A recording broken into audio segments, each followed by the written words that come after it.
Hey, yo, what is up, YouTube? It's your boy Tay, and I'm here with a video to talk about the recent PlayStation 5 news that we got. So, we finally have a confirmed price and a release date for the PS5. The digital edition is going to be $399, and the standard disc version is going to be $499. And it's going to be releasing on the 12th in the US, Mexico, Japan, those regions, and it's going to release on the 19th worldwide. So in every other region that isn't covered between, the typical regions that usually get it. Now, let's talk about the event overall, right? So the first game they came out the gate with was Final Fantasy 16. So there was already talks and speculations about hoping that a Final Fantasy game was even going to be talked about during this event. And they came straight out the gate with it. And it's a console exclusive. So here we are again with PlayStation coming out with heavy hitters and kind of the in-your-face stuff to really drive home why you want to enjoy being a PlayStation gamer, right? Most people who play or most people who are interested in PlayStation as a whole are typically Final Fantasy fans in terms of a lot of the PlayStation people have played Final Fantasy games throughout the years, from all the way from PS1, PS2, 3, so on and so forth. Now, me personally, I've played most Final Fantasies that I can get my hands on. Not a huge fan of the super old ones, but I have played like halfway through one. I'm not a huge fan of Final Fantasy 7. My favorite Final Fantasy personally is Final Fantasy 12. Not because of the story, but purely because of the gameplay. And I still play Final Fantasy 14 to this day. 16 isn't a direct, sequel to 15, or it doesn't seem like it really has anything to do with 15 at all, which if you are a fan of the Final Fantasy games, you kind of were already expecting that or know that that's how the Final Fantasy games work. Most of them really don't kind of fall in the line, but there is an overarching, story that has them in order and how they would take place in each universe and shit like that, right? But the point is that Final Fantasy 16 is its own game. Now, aesthetically, how Final Fantasy 16 looks, it looks like it's going to be a completely better game than 15. I didn't really like the modern kind of take on 15, nor the combat system. But 16 looks like it's going to take the combat system that they had and turn it into a better one. It is going to be more of an action RPG that flows properly. Just from what I've seen, right? I just know I wasn't the biggest fan of 15's combat system, and it probably had a lot to do with how the story went and just how mechanically 15 performed. So hopefully with 16, they can clean a lot of that up and still keep the aesthetic that is really drawing me into this game to be as interested as I am in it. But overall, man, coming out the game with Final Fantasy 16 was a win off the bat with a lot of gamers. Twitter was blowing up about it, just off rip. The next game that they talked about was Demon Souls. Now, I had already seen some of the screenshots of Demon Souls, but it really didn't do this game no justice watching this gameplay. It's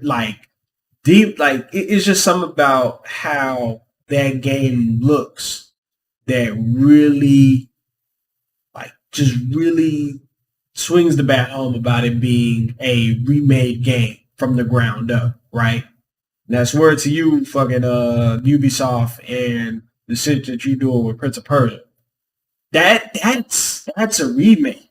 That is a complete remake. I haven't played Demon Souls back on the original console. I've played Dark Souls 1. I haven't played 2, haven't played 3, but I've played and beaten Bloodborne. I played and beaten Sekiro. Played and beaten Neo. I plan on playing and beating Neo 2. So, do I plan on visiting Demon Souls and this amazingly beautiful looking game? Yes. Yes, I do. That game looks outstandingly amazing. It reminds me of that game, was it Deep Down or Down Below? Some shit like that they were tech demoing for the longest for the PS4 that of course has never come out. But it looks like exactly like that in terms of aesthetic and just how much they really revamped that game and the look of it. Everybody was going crazy about it, of course, and I am ultimately looking forward to it. Now, we do know that it's going to be a PS5 launch exclusive, like completely exclusive. At first, there was some mix up and debate about it going to PC sometime, but PlayStation pretty much came out and said, no, it's purely on PlayStation 5. You're not going to get it on PC. It's not coming out on Xbox sometime later, nothing like that. So, yes, it is a confirmed PS5 exclusive. So that's pretty big for PlayStation right now. They revealed more Call of Duty gameplay. They gave us campaign gameplay. It was pretty interesting to see how the campaign looks, of course, from the multiplayer. We know that we're, of course, getting the multiplayer alpha later on this week that I'm going to be trying out myself. So y'all stay tuned for that because I'm definitely going to be keeping y'all updated on that. But as far as the campaign goes, me personally, all the Black Ops campaigns are pretty much the best ones besides like the Modern Warfare 2 campaign. But Black Ops Treyarch, they never really missed the mark with how they tell the story of Woods and everybody. So like I'm really looking forward to that. That's definitely going to be bought day one and played. And also I'm a big fan of zombies, but that's a whole other story. So that was already getting bought.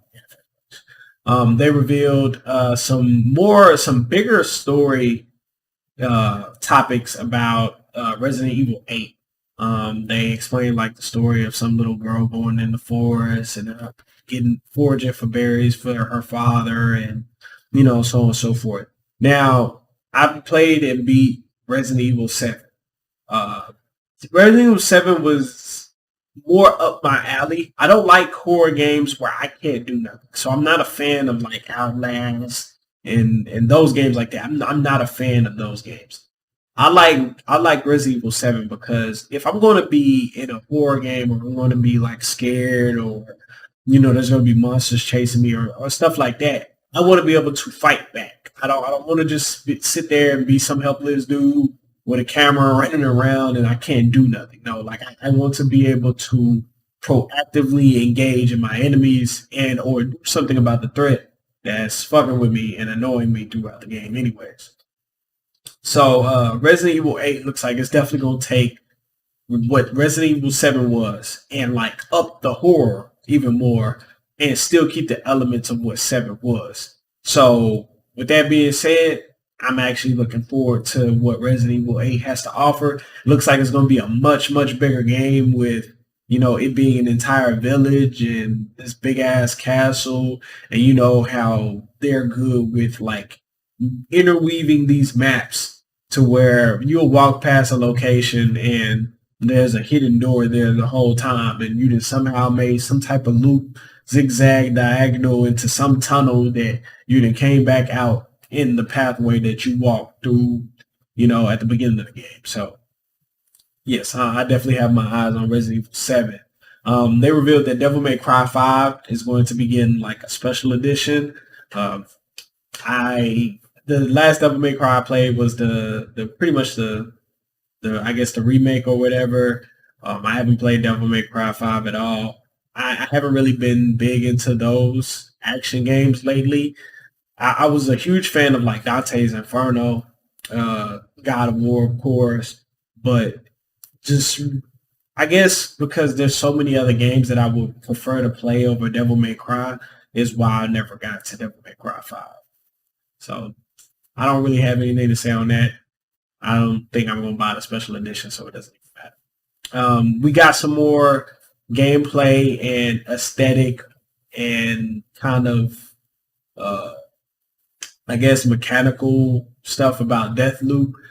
They showed us about like more interesting ways that you can take down the bosses. If you are familiar with any of the Arcane games, if you play Dishonored, you play Dishonored 2, then you know that Arcane is very, very good with how they orchestrate the mechanics of their game. Like I know in Dishonored 1, where if you kill too many people, the world around you would change into like this rat-infested plague land where Now you have more rat pits that would destroy the bodies or would be in your way of accessing a certain corridor or stuff like that. Enemies would be more hostile and more readily uh, they're more alert. You know, they're more ready to engage in combat with you and stuff like that. And if you took a more stealthy approach, didn't kill anybody, was kind of a pacifist, then stuff would be more clean. And you know, the guards, of course, are still hostile, but you know they aren't, yes, armed to the teeth, and there aren't as many harder enemies within those areas that you have to access. So Arcane is really good with weaving the world around you and the actions and decisions that you make affecting how you ultimately play the game. So they showed like you being able to either kill a boss, or instead of just killing that boss, you can understand what that boss is doing and make it to where that boss ends up next to another boss, and now you can kill both of the bosses at once rather than killing them one at a time. Like that shit right there, to me, that's what makes games amazing. That's what makes great storytelling in its own way, and just how you mechanically can orchestrate a game to operate how you want it to. You know, instead of it just being on rails all the time, being able to have that freedom to, you know, make the game move how you want it is definitely one of the things that I love about Arcane Studios. So Deathloop is still a day one. We know that it got ultimately pushed back to 2021, but definitely a day one. Definitely going to get that. They showed us a Harry Potter RPG. Not a Harry Potter guy. Don't really care. Throw that away. Oddworld. The last time that I cared about Oddworld was the Bounty Hunter game, and it doesn't seem like they're ever trying to go back down that route. So throw that away. They revealed that Fortnite is pretty much going to be ported up to the PS5. Who didn't see that coming? I don't know. I don't really care about Fortnite. I play Apex, Warzone, so throw that away too. They revealed, of course, how could I forget the Miles Morales gameplay? The Miles Morales gameplay that we've seen shows a big ass difference between the way that we're gonna play Miles Morales versus how we play Peter Parker. Now, anybody who reads the comics or knows anything remotely about, you know, the difference between Miles Morales and Peter knows that that was coming in the first place. But to see it firsthand, you get a better idea of what we're going to be doing within these games. They have a new faction. They have two new factions that we pretty much are going to be going against. And of course, you have a different perspective through Miles' eyes now that his mother is trying to run for office. So Miles Morales is definitely going to be something interesting to play. It's definitely going to be a day one pickup for me. I beat Spider-Man PS4. I didn't really care to go into the DLC. I think some other games that came out, and so I'm trying to get to those. So I haven't played any of the DLC, but I don't feel like, or as far as I've seen, the DLC has added anything to the game that would make or break if you don't play it or not. So I don't really care for that. They showed that we're getting something called the PlayStation 5 collection, which is pretty much a whole host of PS4 games that we're going to be able to access on the PS5 for free day one just for owning the PS5. And these games range from Bloodborne to God of War to Infamous Second Son to MKX, even Last of Us Remastered. Now, I feel like this is kind of going back to like one of those PlayStation demo discs, and they're kind of giving people the option to have these games to play off rip if they've never played them. I don't know how you made it this deep into the generation and never played any of these titles, but I mean, it's there, right? I mean, a lot of these games are kind of throwaway at this point. Like, I mean, Battlefield 1 is in there where, I mean, if you want to play it, you play it, but I would more so, you know, tell people who haven't played like Bloodborne and God of War to download those games, or you know, Last of Us Remastered. If they didn't feel like, you know, purchasing any of those games, hey man, try these out. Got a couple people on my friends list that I know that they just play 2K and Madden all damn day, so they will be able to get the experience something different for free. Is it going to be a long running thing? Is the real question about it. Like, is this just the PlayStation 5 collection just for the release of the PS5, or is this going to be a monthly thing to compete with Game Pass having the EA Play within it? Like, I hope it's a long running thing because it benefits us as the players, of course. But PlayStation may be just doing this as a one-off deal. We also kind of got the news that Horizon and Miles Morales are actually going to be able to be played on the PS4, but the PS5 versions are still built from the ground up to look like, next generation games. But at the same time, they're going to be giving people who still own the PS4 the opportunity to play the game. So they're not trying to leave anybody behind, which I feel like is kind of a cool hat tip. But hopefully in the end of it all, it doesn't ruin the future of development of games, right? We don't need another situation of next generation being held back because they're still trying to produce for the old consoles. I've always said this about Xbox, and I need to say this about PlayStation 2, because it's no fair to play sides and call out one company for doing it and don't call out the other company who's pretty much doing the same exact damn thing, right?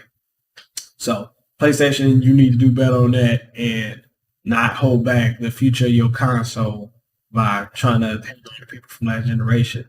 They need to either, get with the times and upgrade their system, or just play the games that came out on the PS4 and call it a day. We also got the news that 99% of the PlayStation 4 library is actually going to be able to be played on the PlayStation 5. So all this talk, all this speculation, and all this time, and all these statements from PlayStation about how, PS5 being backwards compatible wasn't going to happen, and everybody was hoping for like PlayStation 1 games, and people were like that PlayStation wouldn't do that because they have PlayStation Now. And now we finally have the best confirmation that you can get for anybody going forward, is that now damn near your entire PlayStation 4 library will be able to be played on the PlayStation 5. So the thing that I did read about this though is some of them will get PlayStation 5 enhancements if they have that upgrade within their, their workings. And then some will just, operate like a normal PlayStation 4 game, but you'll be able to play it on your new system. Other way it go, nobody loses here, because now you can, even with you buying a PlayStation 5 day one, you can still play a lot of the games that you still need to go back and play, right? It doesn't matter what it is for the most part. The question is what that 1% is. Hopefully it isn't the title that you really want to go back and play, and it's part of the 99%, because you're going to be unhappy capper about that, of course. And then one of the biggest things is God of War Ragnarok got teased at the very end of it. Now, we all should know that there wasn't going to be no gameplay in this. There was not going to be no gameplay in this at all. But to know that it's coming in 2021, it brings us a hell of a lot closer to a potential release date. Now, also, since we didn't get some form of a trailer or something besides the logo, we know that we could probably expect Ragnarok to come out fall, maybe even holiday of 2021, right? We probably will get an actual trailer Q2 of 2021 and just like some type of dev update. But I'm not expecting to see that game drop until fall of 2021. Easy. But for the most part, man, that was the entire show. We didn't get no Bloodborne 2 talk. There was no Godfall gameplay or update. I actually think about the only update they did was through their actual channel. I think I may be actually going to get Godfall on PC. I don't know. I'm gonna see if there's people that's gonna buy it on PS4, but I think there's crossplay anyway, so I might as well just go and buy it on PC. We didn't get no type of Uncharted update or no type of Uncharted multiplayer kind of update, and the biggest thing for me was there was no Last of Us 2 multiplayer talk at all. We need Last of Us 2 multiplayer. We need that game. I need Last of Us 2's gameplay on top of that multiplayer. Because the gameplay on Last of Us 2 is, in my opinion, flawless. Right? The story kind of shaky. I feel like it was great because of how everything like layered on top of each other and ended. But other people don't feel that way. But I don't think it could be denied at all that the gameplay ran flawless. Took everything that one did and literally one upped it, made everything better, and the game to me just ran flawless in terms of how play mechanic.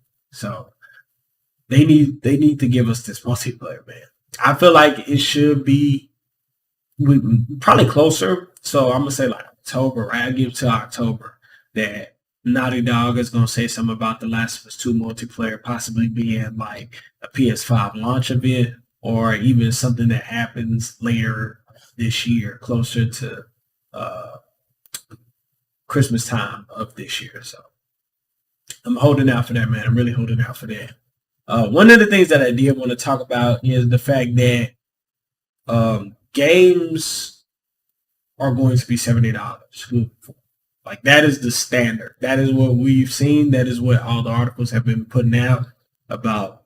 Every game for the PS5 is currently $70, right? We know that the launch titles that we do have, Astro's Playroom, which is of course going to come pre-installed on the PS5, Demon's Souls, Destruction All-Stars, Miles Morales, and Sackboy. The Miles Morales is the only game that isn't $70, right? Because they kind of consider it like a DLC in its own way, so it's going to be $50 on release. But every other game is going to be $70. Demon's Souls $70, Destruction All Stars $70, Sackboy is going to be $70. How do I feel about this? It's a big difference, man. Paying $59.99 plus tax. It's got to be like $64, right? A game versus playing like $74, $75, right? You damn near paying $100. You were literally $25 off from paying $100 for one game.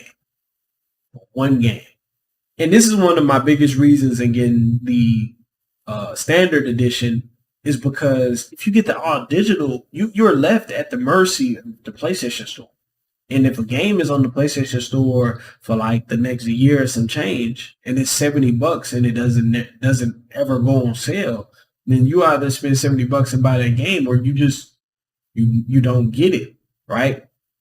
Unless somehow you could get redeemable codes like through CD keys or something. I highly doubt that, but that's my biggest thing about digital markets, is you're left at the mercy of whoever digital store it is and how much they want to sell those games for at that time. And if they decide that they don't ever want to put that game on sale, then of course you either have to buy it at that price or just wait. Whereas if you have the standard edition with the disc, if a game is a year old and you look on Facebook Marketplace and see somebody selling that same game for $20, you don't have to pay $70 for it. You pay $20 for it and still be able to enjoy the game in its full fidelity. So the 70 game stuff, man, $7 a game stuff is really it's going to sting for now, but it's going to be a standard and everybody's kind of going to get used to it. But I feel like everybody should definitely say something about it. This isn't something that everybody should just roll over, take because they have no other option. Now, being a guy who has a PC too, a lot of these multiplayer games at that point, I'm just going to buy on PC, because we know that PC is still going to be selling these games at $60 a pop, right? The only reason they sell them at $70 a pop is because it's next generation. That really doesn't apply to PC, so it doesn't really matter. So they're still going to be selling games for $60, and they're probably going to be having more sales, Steam sales and Epic sales, that you're going to get them much cheaper than you would have to get a console anyways. So overall, man, that the $70 a pop is really woof. People gonna feel it. People gonna feel it, man. But in terms of like the games that are going to be here for launch, like Demon's Souls is probably on game. in Miles Morales. I don't care for Destruction All Stars and Sackboy. No, like my kids have a Switch that they play. So I mean, besides that, the only thing I like about Sackboy is it's becoming PlayStation's kind of Mario mascot, and it's good that PlayStation has something like that to advertise to kids in other homes, right? They kind of have that childlike mascot for them to attach themselves to. But other than Demon Souls and Miles, I really don't care. I'm probably gonna be mostly running Godfall, depending on how that's content is going to pan out in itself. Um, One of the things, though, man, overall was that PlayStation never pretty much revealed a pre-order date or nothing like that. It kind of was hinted at after that pretty much all the retailers will be starting the pre-orders tomorrow. But the crazy thing about it is most of the retailers just YOLO'd it and released all their pre-orders as soon as the event was over. And they were sold out in Walmart, Target, Best Buy, GameStop. They were all sold out within like the next hour. If you were just late on the draw or you were trying to get some stuff together to make sure that you could buy one, whatever the case may be, where you couldn't get to it, you weren't getting one within that hour. Like people are still trying even now as I'm making this video. Like people are still trying now. The only people that haven't released an actual console sale is Sony itself, Amazon, which are probably going to be doing it tomorrow morning. So I'm definitely going to be checking on that, trying to get my PS5 secured. I don't want the digital edition, man. I gotta have the disc version because of my thoughts on the digital market in itself. So overall, like it was just shady how they kind of did that. Then it's funny because Microsoft actually took it upon themselves to throw even more shots to be like, they're giving exact, precise times when their pre-orders are going live and stuff like that. So PlayStation is just being in a weird space, man, with how they went about this whole event and some of the things that they kind of revealed throughout there. There's a lot of double backing and backstepping on some of the stuff, but overall, the show itself came together and we got the information that we needed. If I was to give it a grade, man, I probably would give it like a 6 out of 10.